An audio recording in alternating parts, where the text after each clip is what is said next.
Happy October, everyone. It's wonderful to be with you guys. I can't believe that fall is here already. I mean, it's time for our bees to go to bed for the winter soon. Now, if you're in some parts of the South, it doesn't feel much like winter. It's been a very warm fall, which we'll certainly talk about. That means our bees are eating more. You can treat for Varroa mites a little bit later. It's not a great thing, not a terrible thing. It's just a warm fall. And so that has implications. But we'll jump into all that. If we haven't met, my name is Blake. I'm one of the owners of the Bee Supply.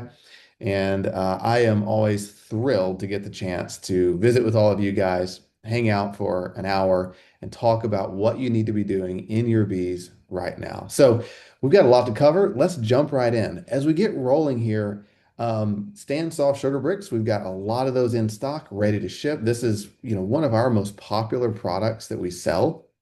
Um, we just bake these things as fast as we can this time of year. They have complete in them now, which is a fantastic supplement. 50 or 60 different ingredients, supplements, amino acids, all wound into the soft sugar brick. And these are just phenomenal for winter feed. So I highly recommend stocking up on these before you go into the winter. And then keep in mind that 5% of the sales go to Hives for Heroes. So it's great, great cause. We've got our bees on sale. So if you want to buy bees for 2026, now is the chance to make that purchase. So definitely dive in and get those orders so you can get those early dates as quickly as you possibly can. Packages are on the website as well. So if you want a package of bees, now is the time to get that ordered. Those are up on the website as well. Global pollen patties are also in stock. These are phenomenal for fall feeding. I encourage everyone to be feeding pollen patties this time of year. As your bees are raising that generation that has to survive the winter, they really need to ensure that they have all the nutritional components they need to raise healthy winter bees. And global pollen patties are the best on the market, in my opinion, at making sure that happens. Sherry, what do we have on October topics? Well, we have October topics at 90 degrees in my area. I can tell everybody that this is my favorite time of year. Number one, it's a little bit cooler and I can wear a bee suit. And number two, we talk about spring for next year. This is when bees are prepping for spring for next year. So it gives me something to look forward to because I'm not a big winter fan, but that's okay. Can't wear flip-flops in winter, or at least I can't get by with it on cold days. Pardon me.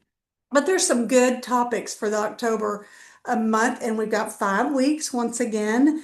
But these are all already on the website, and you can Google search in any of our on our search bar with any of these topics, and you will find them right now. Week number one, objective of late fall feeding and brood nest management. Super good article. Blake said something about Stan's soft sugar bricks. We talk about that in the article and other things you need to be looking for. Very good article and lots to learn from that. Week two, fixing weak hives to survive winter. Super important. A lot of hives that are, if they're not the right amount of frames of bees going into winter, they're not going to make it out. So we go into detail about that on that article. Week three, queenless in late fall or something else. I can tell you, I'm already getting phone calls about this, and I'll be willing to bet Blake and everyone at TBS is as well. It's a thing, but we've got some answers for you. Week four, how many boxes should your hive have going into winter? I had this conversation with some beekeepers yesterday, and that it almost should say, well, it depends. And in this article, we talk about the different setups that you can do and the benefits of some and the cons of others. So it's also a very timely article. And then week five in October, culling and rotating old frames in your hive. And that's what I'm going to talk about in a second. This is one of those articles that could be any time of year, but it happens to be that winter is the best time to do this. I still continue to circle where you can find these articles. It's just a matter of just getting to a search bar on our website and put this title in or something, a reasonable facsimile of that, and it will take you to this article and any others that we have on there related to that subject. And of course, Ask Blake Bot. We know it's perfecting, and it's there. It's fun. It might give you a quick answer, so give it a shot if you haven't so far. All right, Blake, flip that slide. All right, so my October focus, like I said, is going to be calling and rotating frames. Now, we tend to do this all year, and experienced beekeepers with a lot of hives, you kind of have to. But if you've just got a few hives, you may just wait and do this only in the winter time because it really is the optimal time to make some serious progress with cleaning out old frames like the one that Blake's holding in that picture. That's a pretty nasty old frame. Why do we rotate? I'm going to read the line right out of the article. Over time, frames can become very dark and worn, absorbing debris, chemicals, and other residues that can negatively impact hive health. That's exactly why. Wax is very porous and it absorbs everything the bees have on their feet, things in the air that's just surrounding all of us. That just makes sense that every few years you just really need to change them out. And especially if they get broken. I'm not speaking for myself, wink, wink, of how many frames that we've got in our boxes over the course of all the bees where there's nails or just these little engineered brackets because they're falling apart. Winter's your best time to start getting those factored out and get new frames in there. And number two bullet point is your best brood frames will be the hardest to rotate out psychologically. I can tell you, we have more hives with that very dark, dark comb that seems to be the best brood frames of anything, anywhere. But they eventually have to be factored out. You've got to replace them eventually. So following the instructions in this article will get you there. You'll want to replace frames gradually. You wouldn't want to just go in and say, okay, this is a bad frame, this is a bad frame, this is a bad frame, and then throw them all out and then put all these new frames, especially in October. That's not the way it works and works well. It's a gradual process.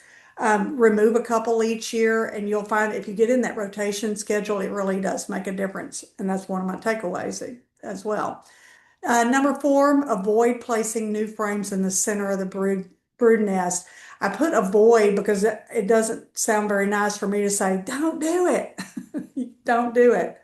Don't put new foundation in the center of a brood nest. What you've essentially done if you do that is you just split the hive in two.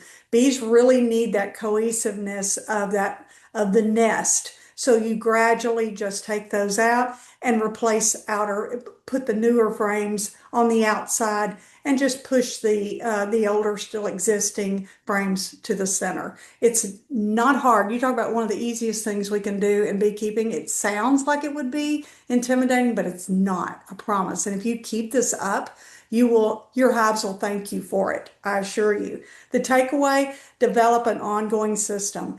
You absolutely, if you'll just mark the dates, like I have on that last bullet point, mark the dates of when you entered that frame to that hive or new into a hive, then you'll know if it's 2, 3, 5, 10 years old down the road. And that gives you an indication that I really need to. And somebody out there is going, well, how often do I need to do it? Some people say 5 years, some people say 10 years. It really just depends on what the frame looks like. And we talk about it a bit in the article. So read the article and hopefully it'll help. That's all I got. That is awesome. Thank you so much, Sherry. Great, great tips. Love it. All right, so let's jump out in the bee yard, see what's going on in the bees this time of year, and then we'll come back in for a little bit more classroom education. Hey friends, Blake Shook here. I love doing these videos because I get to take all the lessons I've learned from running anywhere from 2 beehives in my backyard to now 30,000 beehives and distill down all the lessons I've learned into something that I hope is helpful for you as a small-scale beekeeper. So this hive, I'm really excited about it. This hive it honestly makes me happy because it's the perfect example of a hive that is really ready for winter. So it's been fed properly, it's been treated for mites properly, I'm about to put a few pollen patties on it, but everything is just right for where I want it to be. So I want to give you a quick tour of what perfect looks like going into winter. Sometimes we can look at a lot of bad hives or mediocre hives, and it can be helpful to just look at a really good hive so we know what good looks like. So the top box is about 25% full of bees, and the top box has about 20 pounds of honey in it, which is good. This was a super we actually put on after we harvested it, and the bees actually started storing in it. And so they've got, about 20 pounds of honey. It's about 25% full of bees. I'm just gonna leave it on. These deep boxes are pretty full of bees, and there are some bees up in this top box, so it's perfectly fine to leave that on. It's there if they need it. They'll move up and use that honey through the winter. The only time I'm pulling a third box off, whoa, hello. That was close.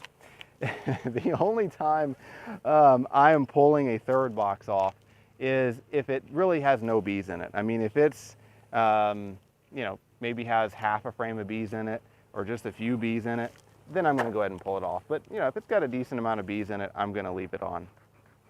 So what I love to see is I've got good honey in my third box. My second deep box has, about 30 to 40 pounds of honey in it. And my bottom deep box also has, some good bee population and good honey stores in it. So cumulatively, I've got about 50 to 60 pounds of honey stored in this hive, which is more than enough for down south. Good bee population. I'm going to jump in really quickly and show you some of the brood. Last I looked, which was not long ago, the bottom box had a couple frames of brood in it. And this top box, yeah, still has some beautiful brood. I mean, we're not too far away from the queen starting to shut down, or they're already starting to shut down, but look at that look at that, I can't talk today. Look at that larva right there in the middle. Isn't that gorgeous? Look at the sunlight shining right in the middle of that frame and see all the white. That's just beautiful larva. So the queen is still laying really well. This empty space over here is all eggs, but in the center there you've got cap brood and then all that white larva that's about to be capped. So the queen is still laying really well. I've got good pollen stores. I've treated for mites. I've got, let's see, 1, 2, 3, 4. I've got about 5 frames of brood up in this top box and a couple in the bottom. So, 5, 6, I've got about 7 frames of brood in this hive, which is fantastic. Look at that brood. Check out that brood pattern. Just a gorgeous, gorgeous brood pattern. I mean, this is perfection, which is a bit unusual for going into the fall like this. So the queen is doing great. All I'm really going to do to a hive like this is I'm going to go ahead and give them some pollen patties. And again, these pollen patties just act as insurance. They've got a lot of brood rearing still going on. I want to make sure that as they're rearing those baby bees that have to live all winter long, that I'm putting a few of these global pollen patties on the hive just to make sure that they've got the nutrients they need to properly prepare those baby bees for winter. I've got other videos on that if you want to check them out that go into more depth on pollen patties and when to use them and when it's not necessary to use them. But in general, you're never going to hurt a hive by feeding it pollen patties. The only other thing I'm going to watch with this hive is just making sure that they don't need more food. Right now they don't. They've got that 50 to 60 pounds of stores, but they still got 7 frames of brood. I can run 30,000 hives, but I can't get a lid on straight. There we go. So I'm going to keep an eye on the food stores because they will continue to burn through those stores with that much brood. So this hive might need another gallon of syrup here in a couple weeks, or more likely I'll throw one of Stan's soft sugar bricks on it just to make sure they've got enough food to keep that brood happy and healthy going into winter. So perfect hive. If your hive looks like this, you should be in good shape for next spring. If this was helpful, like and subscribe, and I can't wait to see you next time. Okay, back from the bee yard. Hopefully that was helpful for you guys. Welcome back. We have some great questions this month. So Chari, as always, works to pull these questions together, And so Chari, what are some of the questions we've got today? Well, I kind of had to narrow it down. It's October, I think it's a month that we all, especially newer beekeepers, that you're going, is this right? Did I do this right? Is what's going on? So this is narrowed down to six, and I think that they're all good questions. Most of you will have at least thought of at some point in your journey. Number one, I'm in Southwest Oklahoma, right on the Red River. My hives are light, meaning low on food, and I'm feeding sugar water, but they're just not putting on weight. At what point do I stop feeding sugar water and go to sugar bricks? Yeah, such a good question. That's a common struggle. I mean, on one hand, it's kind of a good sign. I mean, if your bees are eating a lot of sugar water, it means they're probably a big, healthy hive. They need that food. Not putting on weight, that's not terribly uncommon, especially as winter approaches, because bees tend to not store sugar water very well. They often use it to grow bees. So what I would do a couple things. I would switch, make sure you're doing like a 2-to-1 sugar water, so a very thick sugar water. They're more likely to store that. And then, I would keep feeding them sugar water up until daytime temperatures are consistently in the 50s and the bees start clustering. And at that point, you can go ahead and switch to sugar bricks. As long as they keep drinking that sugar water, if they're light and need the food, keep feeding them sugar water because that's going to put on weight the fastest. Now, if your bees aren't very light, then you can start sugar bricks now. But if they're really light and really need more winter stores, keep feeding that thick 2-to-1 sugar water up until, in Southwest Oklahoma, you're probably talking another month potentially, and then switch over to sugar bricks. Yeah, that's a great answer. And I guess one of my go-tos, and we've got some like this now, that they start packing it in the brood nest. They've got it. They must be full other places. You really ought to pull back a little bit on that. Don't Yeah. let them pack themselves too full. Very good answer.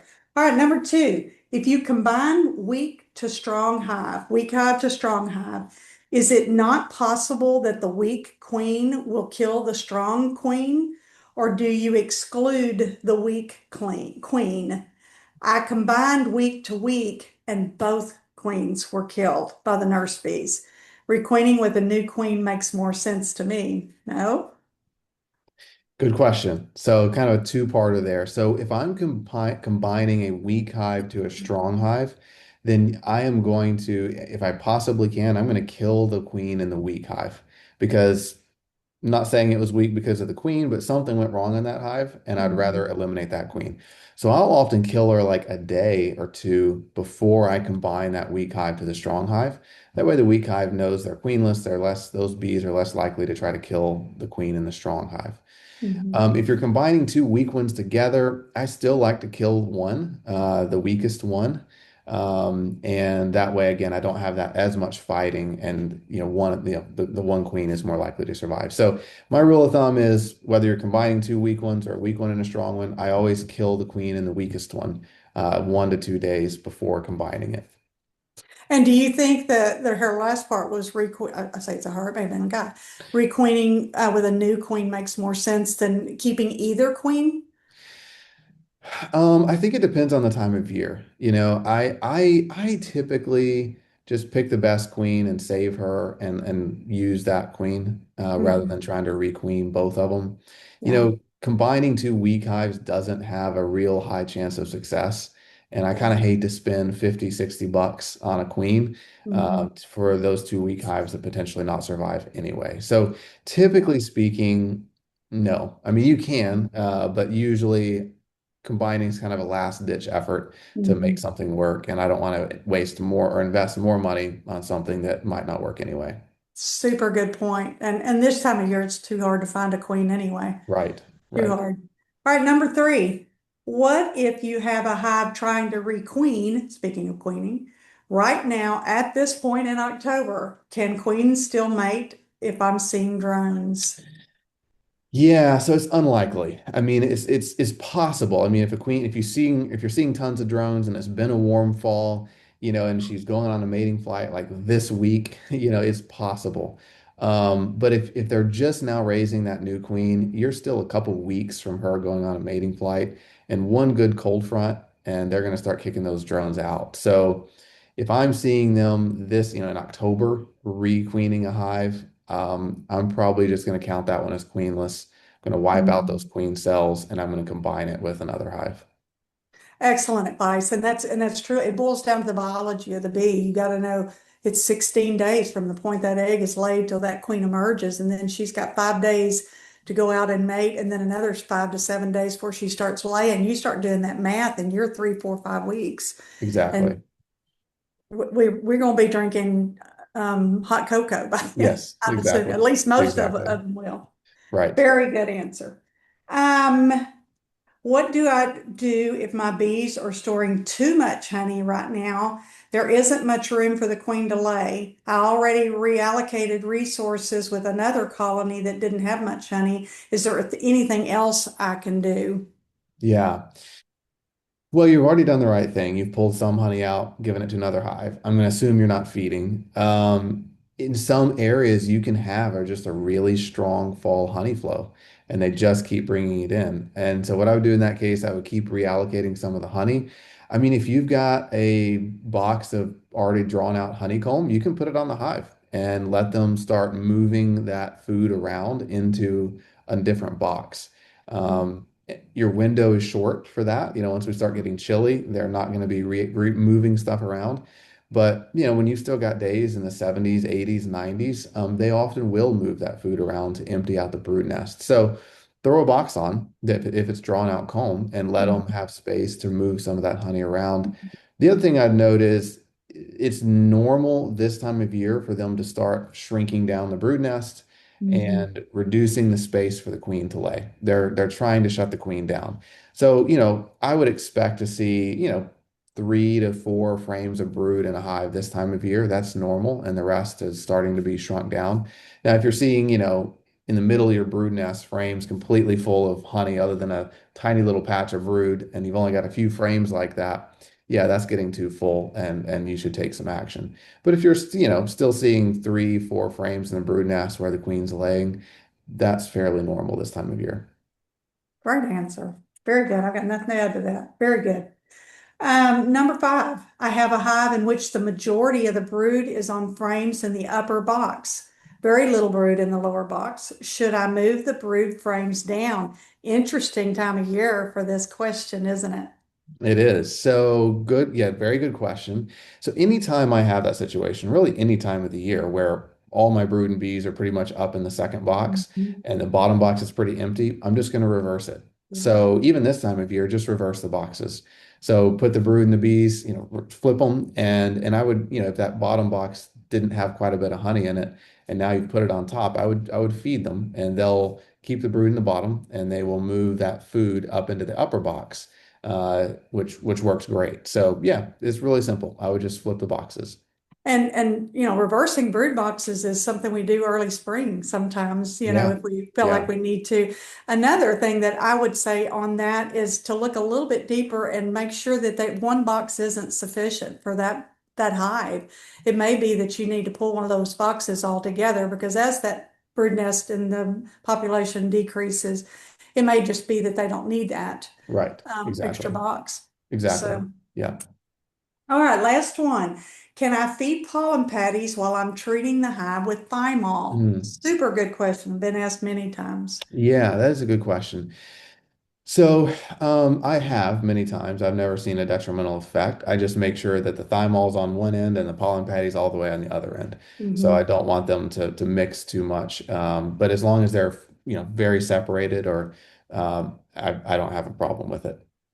Well, there you Short and go. sweet. Short and There you easy. go. Yeah. Well, and times as it cools, thymol's not going to be one of your treatment options anyway, as it starts to really cool off. So you won't have that issue for anybody that doesn't know that Exactly. later on. Exactly. All right, good answers, Yeah. Blake, as Great always. questions. That was fantastic. Thank you, Sherry. All right, guys. So let's keep jumping in. Got a lot to cover for October. This is where our bees are right now. Our bees are headed into storage sheds. This is so cool. I love this time of year where, all our bees and our commercial beekeeping operation are being loaded up onto semi trucks. They're rolling into these cold storage sheds where the bees are kept at a perfect 43 degrees all winter long, and the oxygen levels are monitored, the temperature is monitored, the humidity is monitored, and they're kind of put into this perfect hibernation condition. And that's where our bees spend the winter. And they eat less honey, more of the bees survive. It's really, really cool. The red lights are because bees can't see red. And so as long as you've got the red lights on, the bees won't come out of the boxes. If you turn normal lights on, even at 43 degrees, you will see bees starting to crawl out of the boxes. So fun time of year, and our bees are will be in there until they go to almond pollination in January.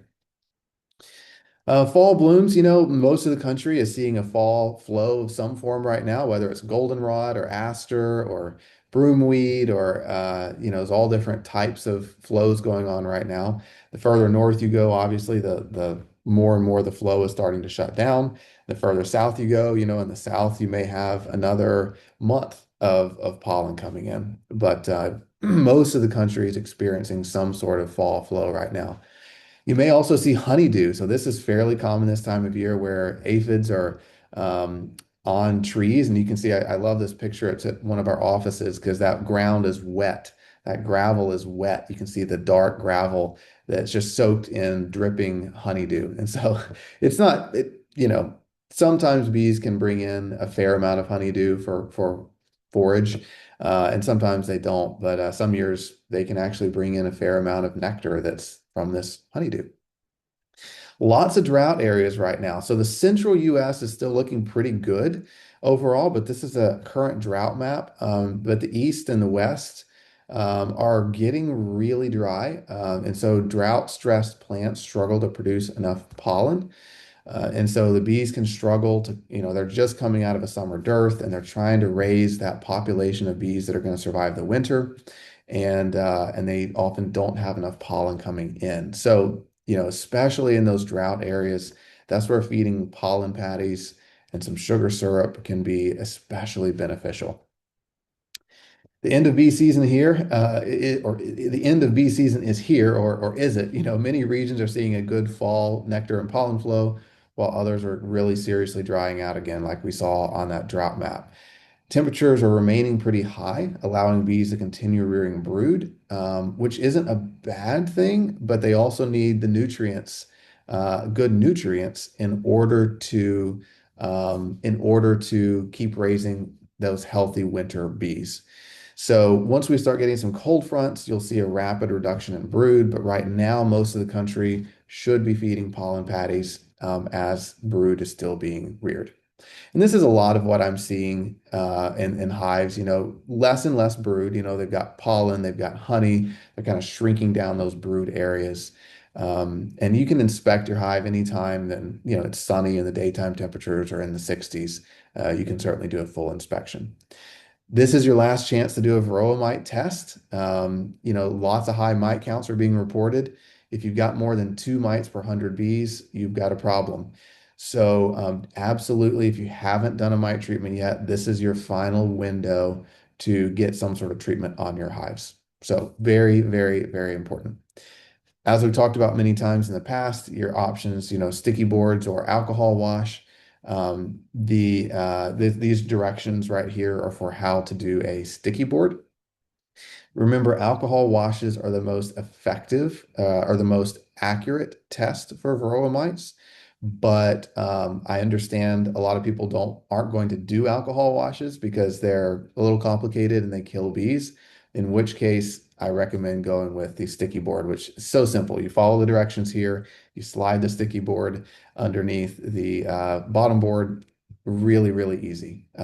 So if you haven't treated for mites, you're going to need to get a treatment on ASAP. If you have treated earlier in the summer, I would do another test ASAP to make sure you don't need to do a secondary treatment before it gets too late in the year. So here's a few things to keep in mind. What do bees need to survive the winter? In the south, they need 30 to 40 pounds of honey or syrup in their second brood box. In the central US, they need 50 to 60 pounds. In the north, they need 70 to 90.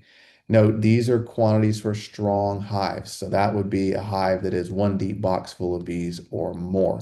If you just got like a half a deep box full of bees, you can pretty much cut that in half. You need to have mites that are 2 per 100 bees or less. And then you need sufficient bee population, which is at least 5 to 6 frames, and you need a healthy laying queen. So that should be your target to get your bees through the winter. So as we think about fall feeding, the goal is to maintain winter stores in the second box with 3 to 4 frames of honey in the bottom box. Be careful not to overfeed. You guys had some great questions that Chari and I talked about earlier about overfeeding, underfeeding, etc.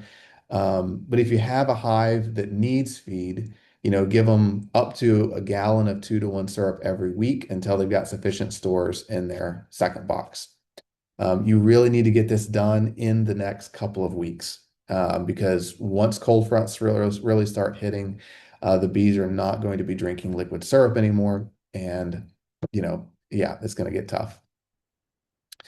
If you do have a hive that has too much honey in it, and I mean so much that there's like nowhere for the queen to lay, even in the bottom box, I'm less and less concerned the later in the year it gets because we don't really need the queen to be laying much right now anyway. They're kind of shutting down for the winter. But the queen should have at least 4 to 6 frames, mostly open to lay in for October. So if you don't have that, you can remove 2 solid frames of honey on either side of the brood nest. Um, Put them out, let the bees rob out those frames, 30, 40 feet away from the hive, and then replace those empty frames on either side of the brood. And that gives the queen a little bit of space to lay, and it gives the bees some areas where they can move honey or nectar around in the hive. Certainly stop feeding, but continue monitoring for too much or too little honey.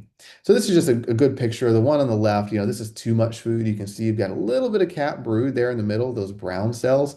The bees have like filled up the rest of this frame with nectar. Now, again, I expect to see this on a lot of frames, but I still want the middle 3, 4 frames in that brood box to have brood more like what I'm seeing on the right picture here, where you've got brood surrounded by honey.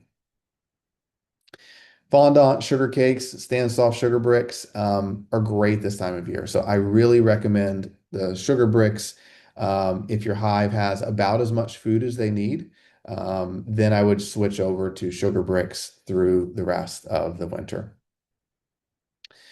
Pollen substitute. This is a big one, guys. I know I've mentioned it several times already. I think it's super important. Plan to feed 2 to 3 pollen patties per month for a strong hive through the month of November.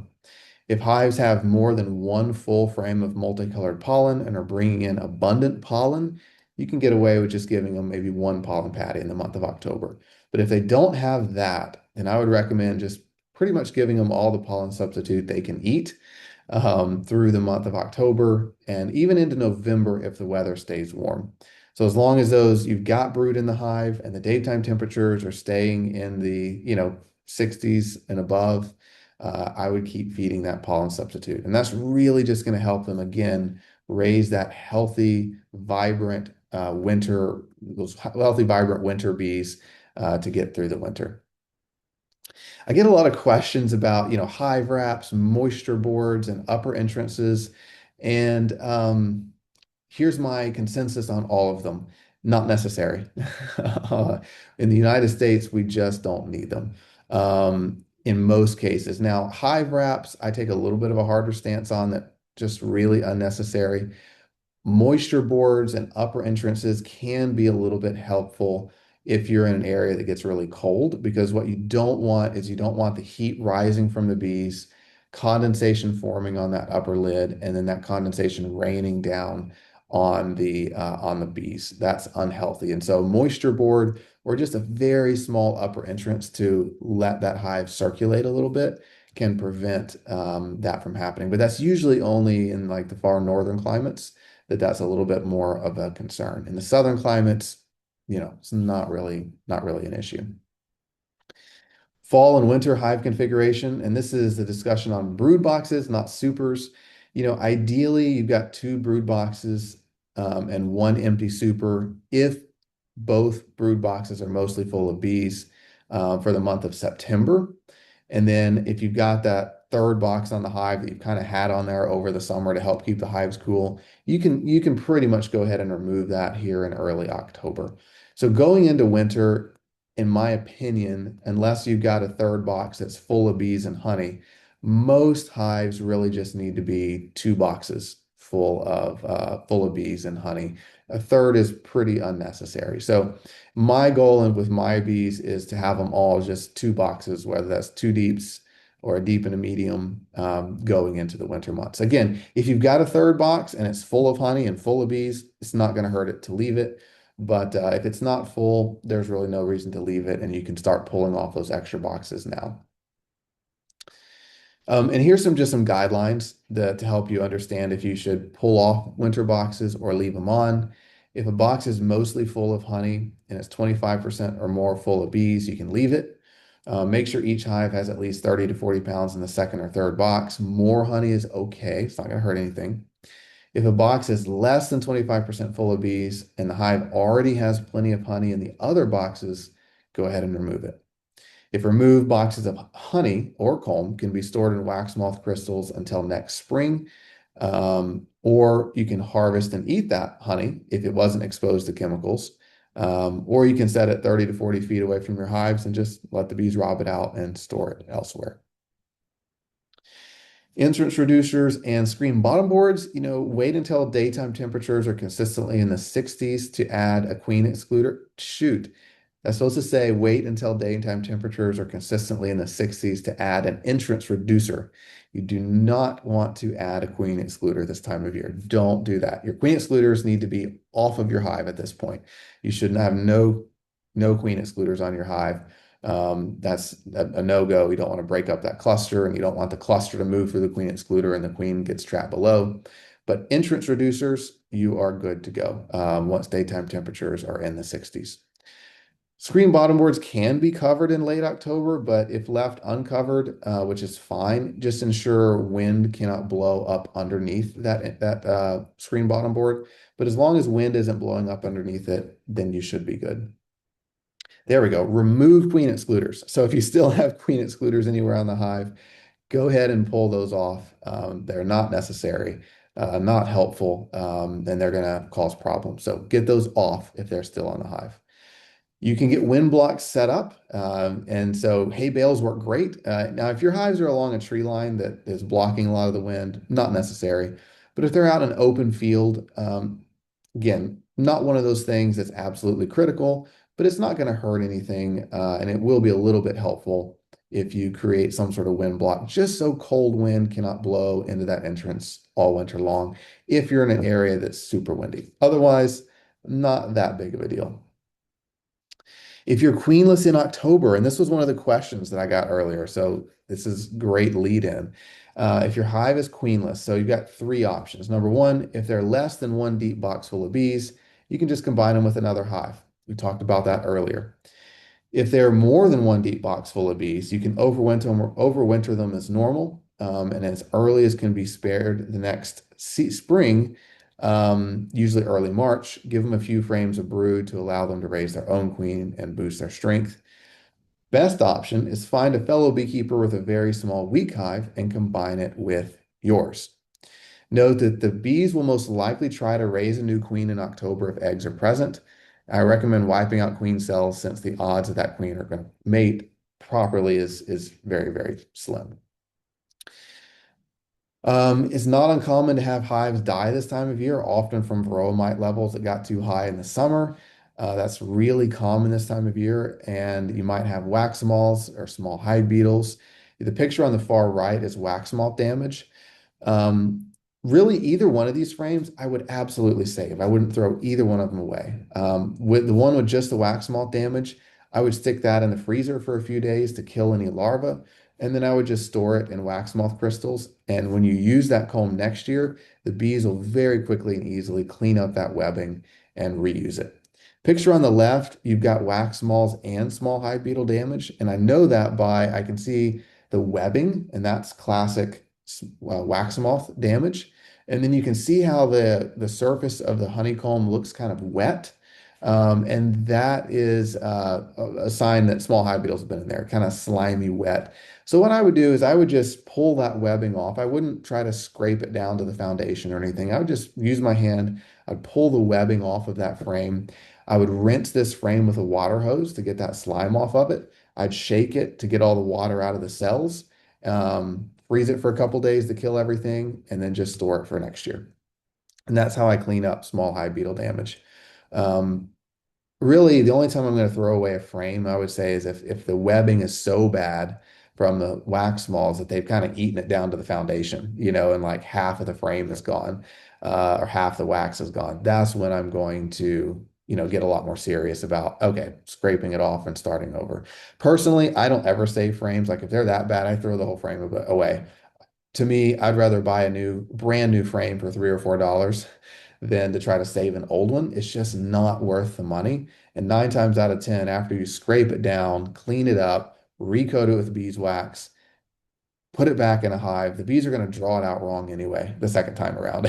So, in my opinion, if a frame is badly damaged, I'm always just going to throw away and start over. If you have hives that need to be combined, this picture is a great example of one that just isn't going to survive the winter. It's too small. Here's some considerations. What's the temperature outside? And this is important because when you're counting frames of bees, if it's 45 degrees, it's really hard to tell just how many bees there are in the box. I try to get a gauge of how many bees are in the box when it's, sunny, 65 degrees. And then I can really get an accurate count of the frames in the box to make sure, maybe they're better than I thought they were. But if there are 2 or 3 frames of bees and that's it, then what I'm typically going to do personally is I'm going to kill the queen in the weakest hive, and then I'm just going to stack 2 weak hives together, and let them merge into one. You can put a sheet of newspaper between them to kind of let them merge together over time. I think it's fine, and I do it all the time just to stack them together. And as long as I've killed the queen and the weaker one and let it sit for a day, then just stacking them together, the bees tend to integrate together really well. You can stack the whole 2 boxes together, or you can just kind of combine the frames that have bees and honey all into one box. Either way works. Kind of, it's up to you and your comfort level. I will say, and I mentioned this earlier, typically speaking, combining hives doesn't work that well. It just doesn't. I mean, um, usually when you're combining 2 weak hives, they both die. And that's just the sad reality is something's wrong with both of them. Usually it's not enough bees for them to survive the winter, but it's worth a shot. What I've had a little bit better success doing is if I've got 2 hives that look like this one in the picture, then I just take the frames with the bees and honey and put them all into like a wooden nook box, 5 frame nook box, and try to overwinter that. That tends to work a little bit better. If I go, if I've got 5 or 4 or 5 frames of bees and honey in a wooden note box, they tend to overwinter a little bit better than, a few frames of bees in a big empty box. So those are the tips for October. I cannot wait to see you in November. Who knows? It might still be warm and we're still talking about pollen patties and feeding sugar water and how hot it is in November, or it might be freezing cold and we're talking about what the implications are, uh, for being freezing cold in November. But whatever it is, we'll be here. We'll be ready to talk about practical beekeeping and what you need to be doing in your bees, given the climate and what's going on in November. So can't wait to see you there. And I'll see you all in a month. Have a great day, everybody.